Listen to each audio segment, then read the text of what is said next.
Hello বন্ধুরা, আজকে দেখাবো কিভাবে এই ডিজাইনের অংশটা আমি তৈরি করেছি। আর এর জন্য প্রথমেই আমি একটি কাপড়ের টুকরোর উপরে আমি পেপার পেস্টিং সেট করে নিয়েছি। আর এই পেপার পেস্টিংটি আমি কিভাবে সেট করেছি তার ভিডিও অলরেডি আপলোড করা আছে।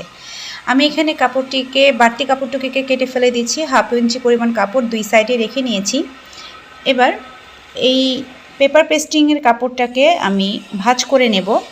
এখানে কিন্তু কাপড় এবং পেপার পেস্টিংয়ের নেওয়ার পরিমাণটা কিন্তু আপনারা আপনাদের পছন্দ মতো নিতে পারবেন। কতটুকু চওড়া চাচ্ছেন সেটা আপনারা আপনাদের পছন্দের উপর ডিপেন্ড করেই কিন্তু নিতে পারবেন। মাঝখানে ফোল্ড করে দিয়ে প্রায় 1 সুতা পরিমাণ কাপড় চওড়া রেখে আমি কিন্তু একটা সেলাই দিয়ে নিচ্ছি। আর এই সেলাই থেকে পরবর্তী প্লেটগুলোর জন্য আমি মাপ নিয়ে নিচ্ছি। আমি 1/2 ইঞ্চি গ্যাপ করে দুটো পয়েন্ট করে নিলাম। ঠিক অপর সাইডেও কিন্তু সেমভাবে নিচ্ছি।